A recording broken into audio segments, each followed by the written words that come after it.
cried a rabbit named Moti as he ran through the forest. Dark clouds covered the sky.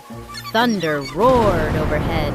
"Where can I hide?" he thought, shivering with fear. Just then, he spotted a cozy hollow tree dwelling. Moti's eyes lit up. "Perfect! Maybe I can stay there until the storm passes." He slowly peeked inside. "Hello? Is anyone home?" There was no answer. It was empty.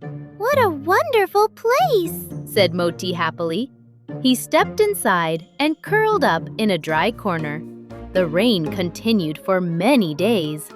Days passed, but no one returned.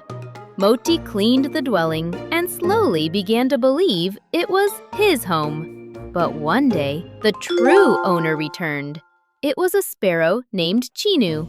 She had been away searching for food, but the heavy rains had kept her from returning. Now she was finally home. But when she looked inside, she gasped. Here. A rabbit was living in her dwelling.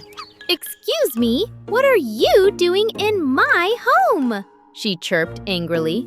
Moti looked up in surprise. "Your home?" "Yes, I built this dwelling. I have lived here for years." The rabbit shook his head. "When I found it, it was empty. I thought nobody lived here." "That doesn't matter," said Chinu. "It still belongs to me. And I have been living here for weeks," replied Moti. Soon they began arguing. "It's my home!" "No, it's mine now!" Their voices grew louder and louder and louder, but nobody could decide who was right. Finally, Chinu said, "Let us find a wise judge." Moti agreed. "Yes, let someone else settle this matter." So the sparrow and the rabbit set off together. After searching all day, they finally found someone who seemed wise. Near a river, beneath a large old tree, sat an old cat. His eyes were closed. Prayer beads rested in his paws. He sat perfectly still, as if lost in prayer. The rabbit whispered, "He looks very wise." The sparrow nodded. "Perhaps he can help us." But she hesitated. "He is still a cat. He looks old and peaceful," said Moti.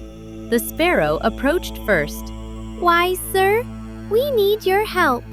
The old cat slowly opened his eyes. "Peace be with you, my children," he said softly. "What troubles you?" Both of them told their story. The old cat listened quietly without interrupting. Then the sighing. "Alas, I am very old and my hearing is weak. Please come a little closer." The rabbit hopped forward. The sparrow flew nearer. "Good," said the cat. "Now tell me once more." They repeated their story. The cat stroked his whiskers. A very difficult matter." Then he lowered his head as if deep in thought. For a moment, everything was silent. Nothing moved, not even the leaves. Then he spoke again. "Just a little closer." Trusting the old judge, the rabbit and sparrow moved closer, closer, and closer. The old cat remained perfectly calm, waiting, watching. Suddenly, the cat's eyes snapped open. Before they could react, he pounced with lightning speed. In a single leap, both were trapped in his paws. "You tricked us!" cried the sparrow. The cat laughed. His gentle smile had vanished. "Fools!" he sneered. "While you were searching for justice, I was searching for lunch." The rabbit and sparrow stared in shock. At last, they understood their terrible mistake. They had trusted someone simply because he looks kind and spoke sweetly.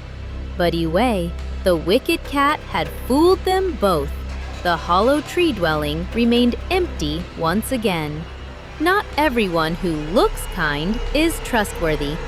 Not everyone who speaks sweetly is wise. Before accepting advice, learn the true character of the advisor. Beware of false friends and fake advisors. Judge others by their actions, not by their words or their appearance.